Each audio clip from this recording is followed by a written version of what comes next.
Hello friends, नमस्ते सबैलाई। आज हामी बीबीए फोर्थ सेमिस्टरको सर्ट टर्म फाइनान्सिङ प्लानिङ भन्ने च्याप्टर सबैभन्दा पहिले न्युमेरिकल प्रोब्लममा जानुभन्दा अलिकति थ्योरिटिकल पोर्सनबाट जाउँ है। हाम्रो फर्स्टमा रहेको छ the operating cycle and the cash cycle. Operating cycle भन्नाले the time intervals required for conversion of raw material into finished good and then into cash. यो भन्नाले यो एउटा टाइम पिरियड रहेको छ जुन बिचमा र मेटेरियल्स हामीले ल्याउँदै गर्छौँ, त्यसलाई हामीले त्यो फाइनल गुड्समा कन्भर्ट गर्छौँ। अनि फाइनल गुडमा कन्भर्ट गरिसक्यो त्यसपछि हामीले पाउने सेल भन्नाले त्यो सेल पाउने, त्यसपछि हामीले पाउने क्यास भन्नाले त्यो हामीले सेल गरिसकेपछि त्यसपछि पाउने क्यास, त्यो बिचको पिरियडलाई नै हामी के भन्दछौँ भने अपरेटिङ साइकल। अपरेटिङ साइकल निकाल्ने फर्मुला रहेको छ आइसिपी प्लस आरसिपी। आइसिपी भन्नाले इन्भेन्ट्री कन्भर्जन पिरियड अनि आरसिपी भन्नाले रिसिभेबल कन्भर्जन पिरियड। अब कन्भर्जन पिरियड हेरौँ। The length of time required for conversion of raw material into finished product and then sale. यो same operating साइकलको जस्तै त्यो definition रहेको छ। भन्नाले त्यो बिचको समय जहाँ हामी र मेटेरियल्सलाई के फाइनल गुडमा फिनिस्ड प्रोडक्ट या सेलमा परिवर्तन गर्छौँ। यसमा फरक के रहेको छ भने अपरेटिङमा एन्ड देन इन्टु क्यास छ। क्यास भन्नाले हामीले त्यो बेचिसकेपछि पाउने रकममा कन्भर्ट गर्दाखेरिसम्मको पिरियडलाई, या देन भनेको फिनिस्ड गुड बनाइसक्यो अनि त्यसलाई हामीले बेच्नलाई तयार पारिएको समयसम्म। यसलाई आइसिपी निकाल्ने फर्मुला रहेको छ inventory upon cost of goods sold per day. अब कस्ट इन्भेन्ट्री गिभन हुन्छ, cost of goods per day निकाल्नको लागि के गर्ने, सिओजिएस गिभन हुन्छ, त्यसलाई 360 डेजले डिभाइड गर्ने। 360 डेज भन्नाले इयरहरूमा कति डेज हुन्छन् त्यही डिभाइड गर्दाखेरि हामीले के आउँछ, सिओजिएस पर डे आउँछ। त्यसपछि रहेको छ रिसिभेबल कन्भर्जन पिरियड, त्यसलाई सर्ट फर्ममा आरसिपी भन्छ। यो भन्नाले the average length of time for collection of account receivable भन्नाले यो यस्तो टाइम पिरियड हो जुनमा हामीले के गर्छौँ, आफ्नो क्रेडिटमा कुनै सामान दिएको हुन्छ त्यो पाउने समय कति हुन्छ त्यो नै रहेको छ आरसिपी रिसिभेबल। यसको निकाल्ने फर्मुला के रहेको छ, RCP equal to average receivable divided by credit per sale. Average receivable sales per day निकाल्नको लागि क्रेडिट सेललाई डिभाइडेड बाई 360 ले। एन्ड लास्ट वान पोइन्ट रहेको छ payable deferred period PDP short फर्ममा। The average length of time between credit purchase and labour employed and actual payment for them. भन्नुको मतलब हामीले कुनै सामान उधारोमा किनेका छौँ अथवा हामीले कुनै इम्प्लोइजलाई या लेबरलाई हामीले के गरेको छ, क्रेडिट वा उधारोमा काम गराएको छौँ भने तिनीहरूलाई हामीले एक्चुअल्ली कति पे गर्ने, त्यो टाइम पिरियडलाई नै के भनिन्छ, पेबल डिफरल पिरियड। यो निकाल्ने फर्मुला रहेको छ average payable upon COGS per day.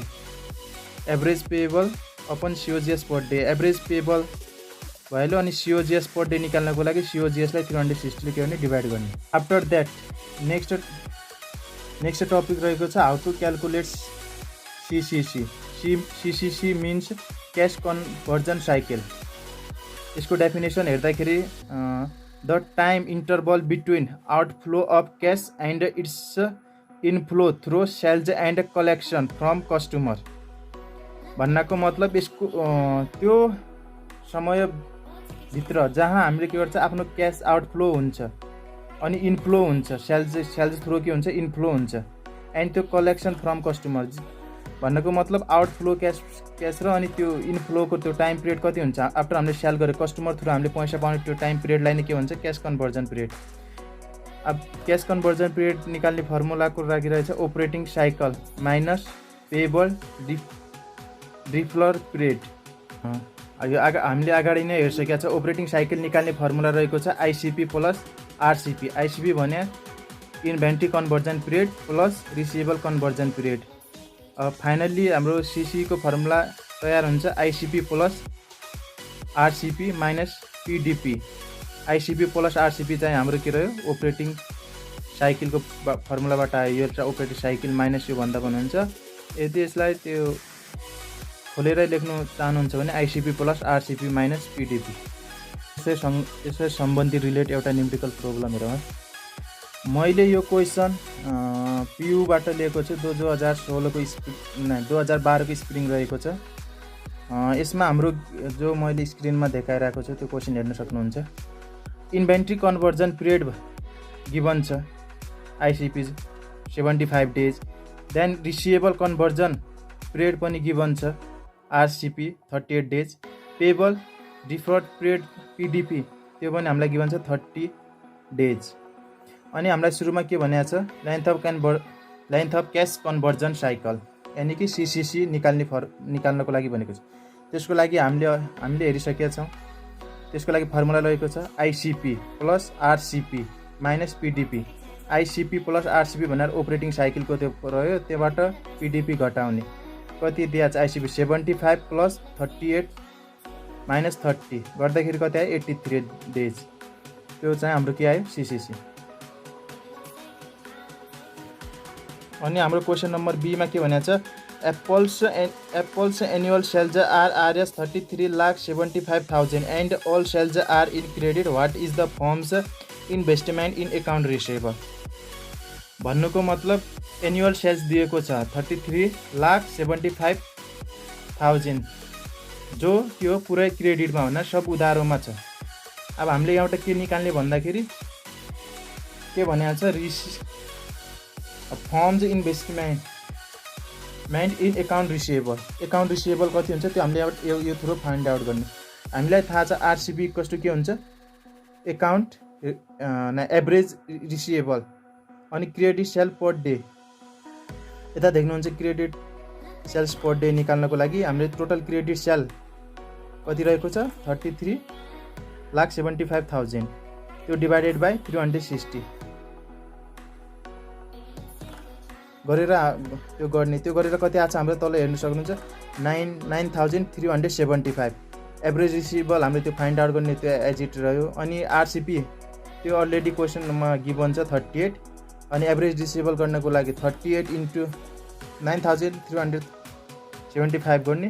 अनि एभरेज रिसिभेबल आएको छ देख्न सक्नुहुन्छ 3,56,250 चाहिँ हाम्रो लास्टमा के आएको छ अकाउन्ट रिसिभेबल।